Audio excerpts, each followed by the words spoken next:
असम में क्या चल रहा है? में तो ये चल रहा है। ইয়াৰ পৰা উচ্ছেদ কৰে তেতিয়াহ'লে আমি ইয়াতে যিমান ল'ৰা ছোৱালী আছে মোৰ মই চবেই ইয়াতে বিপান কৰিম আৰু চব ইয়াতে মৰি যাওঁ কিন্তু ইয়াৰ পৰা আমি জেগা এৰি নাযাওঁ কেতিয়াও নাযাওঁ আমাৰ পুৰুষে ইয়াতে আছিলে আমি ক'ত এৰি যাম এতিয়া এই ছোৱালীজনী মোৰ চায়েন্সত পঢ়ি আছে এই ছোৱালীজনী ভৱিষ্যতটো কি কৰিব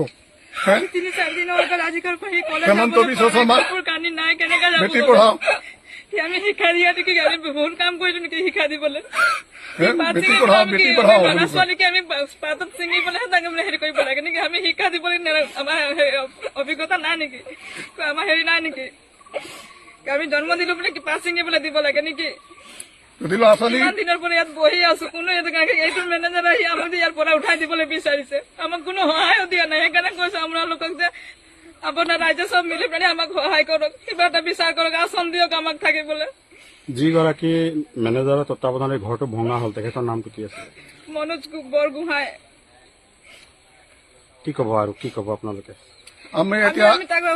ক্ষমা বিচাৰিবলৈ গৈছো যেতিয়া ঘৰ ভাঙিবলৈ আহিছে আমাক সময় দিয়ক বিচাৰিছো সময় দিয়া নাই এক সপ্তাহ সময় দিছো সেইটোও নাই তাৰপিছতে কৈছে পটাপট তহঁতি বস্তু ওলা নহলে তহঁতি ঘৰ ভাঙি দিম বোলে বস্তু চস্তুৱে ভাঙি দিম এনেকে কৈছে তাৰপিছত আমি ভিতৰত আছো আমি কৈছো আমাক মাৰি দিয়ক আমি ঘৰ ভিতৰতে মাৰি দিয়ক আমি নোলাম বুলি আমি ভিতৰতে সোমাই ল'ৰা ছোৱালী লৈ ভিতৰত সোমাই গৈছিলো পিছফালৰ পৰা গৈ একদম ঘূৰ মাৰি দৰ্জা ভাঙি সোমাই গ'ল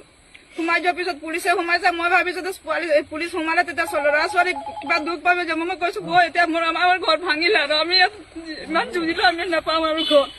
তেনেকা কৈ আৰু ল'ৰা ছোৱালী লৈ ওলাই আহিছো আৰু ইফালে ঘৰ ভাঙি আছে আমি ভিতৰত আছো ইফালে ঘৰ ভাঙি আছে আমাৰ বস্তু পাতি এটা ওলাব নোৱাৰিলো মানুহে লৈ আহিছিলে মেনেজাৰ ভাল লৈ আহিছে কোনে কোনে কি ওলাইছে আমি ইমান নাজানো কি এতিয়া কিমান বস্তু নাপাম কি কোন ঠিক নাই কলে যাবলৈ পৰাই নাই মোৰ কুকুৰা অলপ আছিলে ঘৰ ভঙা কুকুৰাখিনি চব ৰাতি এটাও নাই